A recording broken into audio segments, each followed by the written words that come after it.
नमस्कार, नववर्ष की हार्दिक शुभकामनाएं। आप देख रहे हैं ऑगस्ट साप्ताहिक समाचार और मैं हूं सुदेशना। नववर्ष 2026 के साथ नई शुरुआत, नई संभावनाएं हैं। बीता हुआ साल 2025 विश्व और समाज के लिए कई चुनौतियां, उतार चढ़ाव और सीख लेकर आया। कहीं संघर्ष, कहीं उपलब्धियां, कहीं पीड़ा तो कहीं मानवता की मिसालें देखने को मिली। 2025 ने विपरीत परिस्थितियों में धैर्य, एकता और समझदारी के साथ आगे बढ़ना सिखाया। विज्ञान, शिक्षा, खेल, स्वास्थ्य और तकनीक के क्षेत्र में प्रगति के साथ ये साल हमें शांति, सह-अस्तित्व और सामाजिक जिम्मेदारी का महत्व भी समझा गया। नए साल 2026 में कदम रखते हुए आज आवश्यकता है कि हम अतीत के अनुभवों से सीख लें और एक ऐसे भविष्य की ओर बढ़ें जहां युद्ध नहीं, संवाद हो, नफरत, स्वार्थ नहीं बल्कि मानवता सर्वोपरि हो। इन्हीं आशाओं और सकारात्मक सोच के साथ आइए जानते हैं इस सप्ताह की प्रमुख खबरें। 2026 में ओडिशा का गौरवशाली समुद्र इतिहास एक बार फिर जीवंत होने जा रहा है। कार्तिक पूर्णिमा के अवसर पर पारंपरिक जहाज INSV कौंडिन्य ओडिशा से बाली की ऐतिहासिक समुद्री यात्रा करेगा। यह वही मार्ग है जिस पर प्राचीन कलिंग के साधव व्यापारी दक्षिण पूर्व एशिया तक व्यापार के लिए जाते थे। प्रधानमंत्री की आर्थिक सलाहकार समिति के सदस्य संजीव सान्याल के इस बयान के बाद राज्य में उत्साह और चर्चा तेज है। हाल ही में यह जहाज गुजरात के पोरबंदर से ओमान के मस्कट तक भी ऐतिहासिक यात्रा कर चुका है। यह पहल ओडिशा की समुद्री विरासत को वैश्विक पहचान दिलाने की दिशा में एक बड़ा कदम माना जा रहा है।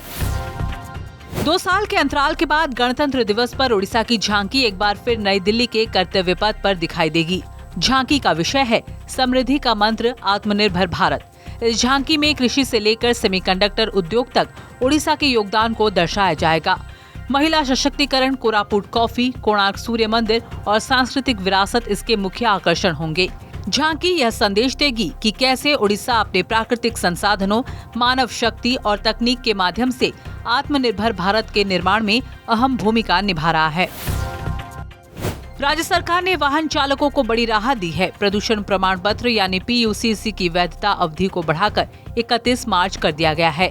परिवहन मंत्री विभूति भूषण जेना ने बताया कि जनता की परेशानी को देखते हुए ये फैसला लिया गया है। हालांकि उन्होंने साफ किया है कि 1 अप्रैल से बिना वैध PUCC के सख्त कार्रवाई की जाएगी। मंत्री जी का कहना है कि अनियमितताओं के चलते 42 प्रदूषण जांच केंद्रों के लाइसेंस रद्द किए गए हैं और नए केंद्र खोलने को प्राथमिकता दी जाएगी। सरकार ने लोगों से समय रहते सभी जरूरी दस्तावेज पूरे करने की अपील की है। राशन कार्ड धारकों के लिए राहत भरी खबर है। राज्य सरकार ने eKYC की अंतिम तारीख फरवरी तक बढ़ा दी है। अब तक 96% लाभार्थियों की eKYC पूरी हो चुकी है, जबकि 4% लोग अभी बाकी हैं। आपूर्ति मंत्री कृष्णचंद्र पात्र ने कहा कि सरकार नहीं चाहती है कि किसी भी पात्र व्यक्ति का राशन कार्ड कटे। उन्होंने अपील की है कि शेष लोग अगले 2 महीनों में eKYC पूरी कर लें। हालांकि सरकार ने यह साफ किया है कि जिनकी KYC नहीं हुई है उन्हें फिलहाल राशन मिलता रहेगा।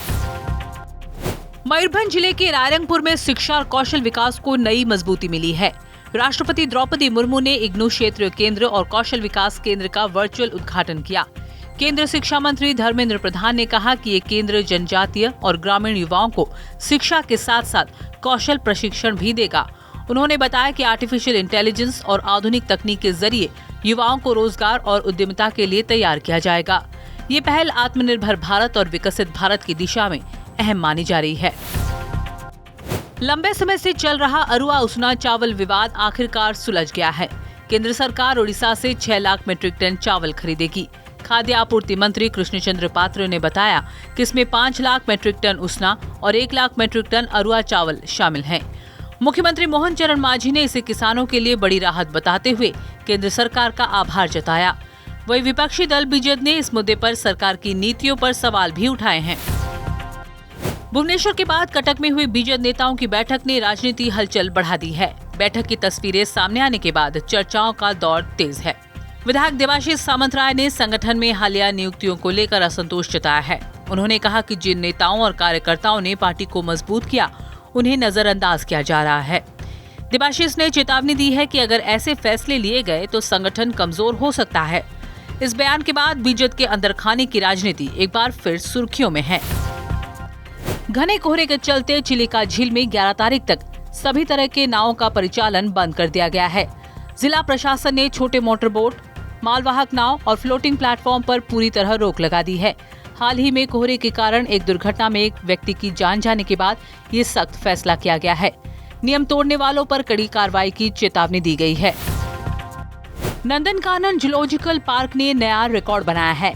साल 2025 में 40 लाख से ज्यादा पर्यटकों ने नंदनकानन का दौरा किया। इससे 23.23 करोड़ रुपए का राजस्व प्राप्त हुआ, जो पिछले साल से अधिक है। लोक सेवा भवन में रील्स बनाने को लेकर सख्ती बढ़ेगी।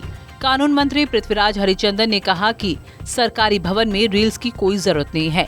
गृह विभाग जल्द ही इस पर स्पष्ट गाइडलाइन जारी करेगा। नए साल के पहले दिन केंद्र सरकार ने देश को बड़ा तोहफा देते हुए पहली वंदे भारत स्लीपर ट्रेन की घोषणा की है। ये ट्रेन कोलकाता, हावड़ा, गुवाहाटी, कामाख्या रूट पर चलेगी और 17 या 18 जनवरी से सेवा शुरू करेगी। प्रधानमंत्री नरेंद्र मोदी जल्द इसका शुभारंभ करेंगे।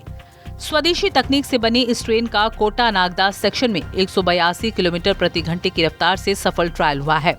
रेल मंत्री अश्विनी वैष्णव का कहना है कि 6 महीनों में 8 और साल के अंत तक 12 वंदे भारत स्लीपर ट्रेन शुरू होंगी। किराया हवाई यात्रा से काफी कम होगा। 3 AC 2300 में, 2 AC 3000 और फर्स्ट AC 3600 में। ट्रेन में कवच सुरक्षा, ऑटोमेटिक दरवाजे और आधुनिक ड्राइवर केबिन जैसी सुविधाएं होंगी। देश भर में 1 फरवरी से सिगरेट और तंबाकू उत्पादों की कीमत बढ़ जाएंगी। वित्त मंत्रालय ने एक्साइज ड्यूटी में बड़ा संशोधन किया है, जिसके चलते सिगरेट, पान मसाला और गुटखा महंगे होंगे। नोटिफिकेशन के अनुसार सिगरेट की लंबाई और प्रकार के आधार पर प्रति 1000 स्टिक 2050 रुपए से 8500 रुपए तक अतिरिक्त शुल्क लगेगा। तंबाकू उत्पादों पर पहले से लागू 40% GST जारी रहेगा। इस फैसले के बाद ITC और गॉडफ्रे फिलिप्स जैसी कंपनियों के शेयरों में 8% तक गिरावट देखी गई। सरकार का कहना है कि ये कदम स्वास्थ्य सुरक्षा को ध्यान में रखकर उठाया गया है। भारत ने आर्थिक मोर्चे पर ऐतिहासिक उपलब्धि हासिल करते हुए जापान को पीछे छोड़ दिया है और अब दुनिया की चौथी सबसे बड़ी अर्थव्यवस्था बन गया है। सरकार की आर्थिक समीक्षा रिपोर्ट के मुताबिक भारत की नॉमिनल GDP $4.18 ट्रिलियन पहुंच गई है। IMF 2026 में इसकी औपचारिक पुष्टि करेगा।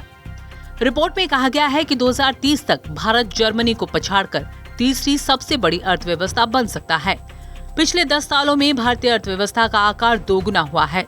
महंगाई नियंत्रण में है, बेरोजगारी घटी है और निर्यात में सुधार आया है, जिससे विकास को मजबूती मिली है। स्विट्जरलैंड के प्रसिद्ध पर्यटन स्थल क्रांस मोंटाना में न्यू ईयर सेलिब्रेशन के दौरान एक बार में हुए भीषण अग्निकांड में मौतों की संख्या बढ़कर 40 हो गई है, जबकि 100 से अधिक लोग घायल हैं। हादसे के वक्त बार में करीब 150 लोग मौजूद थे। शुरुआत में इसे आतंकी हमला माना गया, लेकिन बाद में प्रशासन ने इसे आगजनी की घटना बताया। इलाके में नो फ्लाई जोन लागू कर दिया गया है और पुलिस ने हेल्पलाइन नंबर जारी किए हैं। घटना के वीडियो सोशल मीडिया पर वायरल हो रहे हैं। मामले की जांच शुरू कर दी गई है। रूस ने दावा किया है कि यूक्रेन में राष्ट्रपति व्लादिमीर पुतिन के आवास को निशाना बनाकर ड्रोन हमला किया है। रूस के रक्षा मंत्रालय ने इसका वीडियो भी जारी किया है।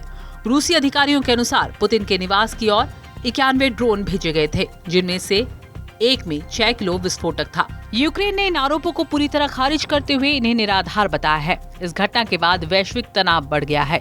भारत के प्रधानमंत्री नरेंद्र मोदी ने चिंता जताते हुए सभी पक्षों से संयम बरतने और कूटनैतिक समाधान की अपील की है। सलमान खान की फिल्म बैटल ऑफ गलवान के टीजर ने चीन में तीखी प्रतिक्रिया पैदा कर दी है।